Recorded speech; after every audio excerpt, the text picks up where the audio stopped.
Ayan, what's up, dribblers at mga shooters, kamusta? Kamusta po kayo? Ito po yung mga naging pahayag ni Justin Brownlee sa kanilang pagtungo sa Europa para sa pakikipagbakbakan sa Latvia at Georgia.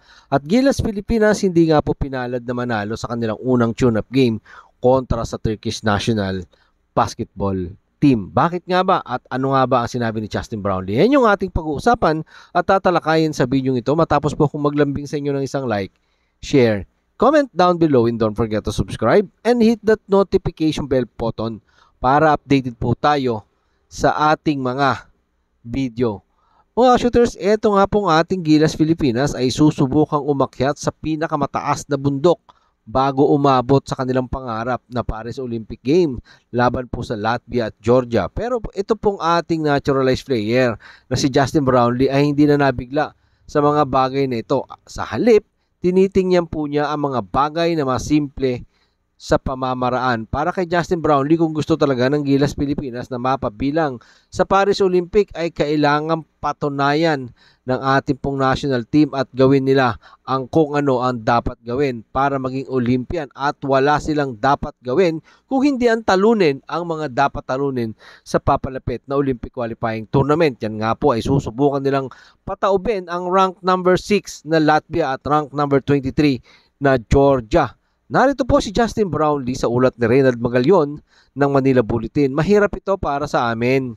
Talagang mahirap ito.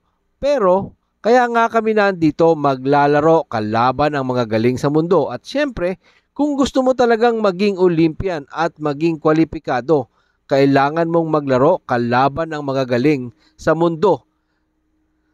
Sa sinabi po ni Justin Brownlee, mga shooters, na kailangan nilang galingan, kailangan nilang ayusin ang kanilang paglalaro dito, 'di ba? Sa mga magagaling sa mundo. Sa labang ito, ano man ang mangyari, mga shooters, isa lang ang ating masasabi.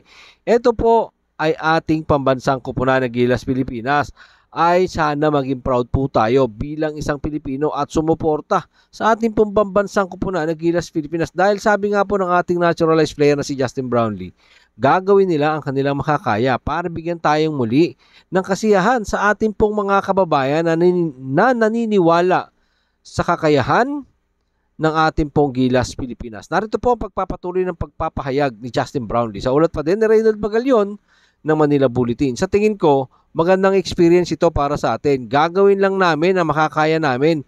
Pumunta kami dito para manalo. Sabi po yan ng 33 anyos na naturalized player ng ating pong pambansang koponan na Gilas Pilipinas na pinangunahan niya ang kampanya ng Gilas Pilipinas sa Asian Game para muli nating makuha ang gintong medalya matapos po ang 61 years sa mailap po na gintong medalya. Tinulungan po tayo ni Justin Brownlee parang muling iuwi yan after ng 6 na dekada. At ngayon, may 5 dekada na nakakaraan. Ito pong ating kuponan o basketball team ay hindi na nakakapasok dito po sa inaasam sa pinakamalaking sporting event sa mundo.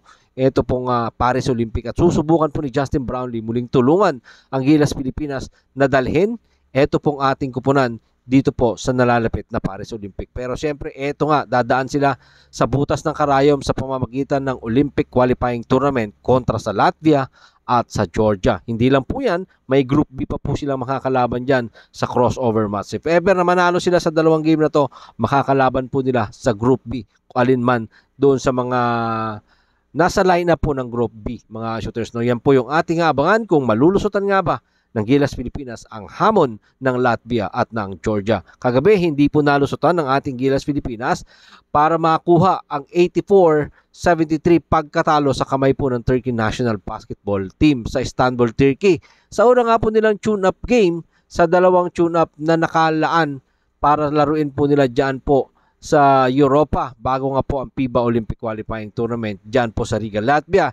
Hindi nga po napigilan ng Gilas Pilipinas ang ratsyada ng Turkey National Team matapos lumikada ng maraming 3-point shooting. Pinilit nga po ng Gilas Pilipinas na humabol sa 5 puntos na kalamangan 73-78 sa huling minuto ng bakbakan. Pero hindi nga po naging maganda ang shooting percentage ng ating pong pambansang koponan na Gilas Pilipinas sa kanilang 5 of 17 3 points. Habang ito naman pong kalaban na Turkey ay nagbuslo ng 14 out of 41 mula po sa 3-point shooting para angkinin ang nasabing panalo sa nasabing pagkatalo po ng Gilas Pilipinas sa kamay ng Turkey National Team ay nagambag po si naturalized player Justin Brownlee ng kanyang 21 big points, pero isang 3 points lang ang kanyang naibuslo sa 7 itinangka niyang ipasok. Sa 7 attempt mga shooters, isa lang po ang pumasok kay Justin Brownlee at nagkaroon po siya ng 6 na turnover. Katuwang po ni Justin Brownlee si 10 times PBA Best Player of the Conference at 7 times PBA MVP Junmar Fajardo na nagtala ng 17 points, 11 rebound. Pero napigilan siya ng kanyang pong foul trouble, katulad din ng isa pang big man ng Gilas Pilipinas na si Kai Soto na nakapaglaro lamang ng 19 minutes bago siya tuluyang ma-fouled out sa natitirang 2.35 minutong natitira sa bakbakan. Sa Turkey National Team naman ay nag-ambag si Tarek Bibkovic ng kanyang 23 points, 5 po dyan ay nakuha niya mula sa 3 points shooting sa may kabuang 9 na tira.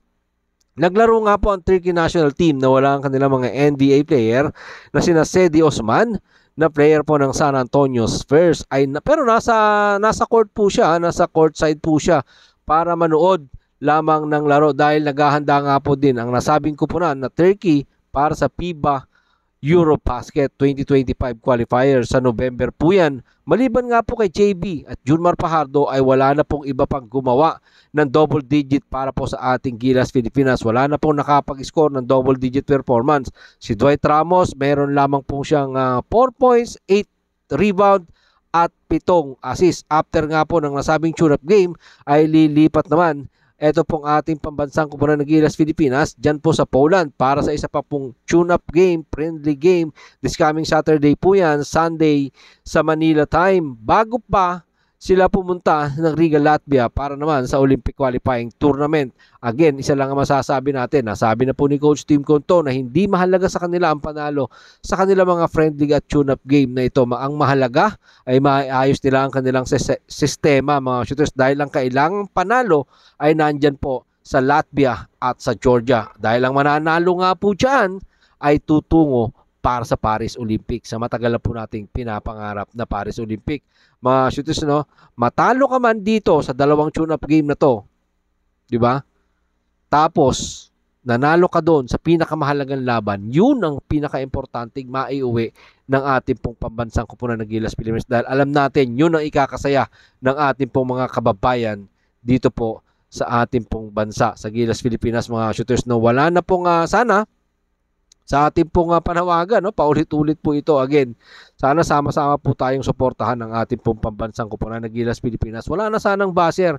Atin po ito. Team natin ito. Karangalan po natin ang dala ng mga ito. Mga shooters, manalo po tayo bilang isang Pilipino.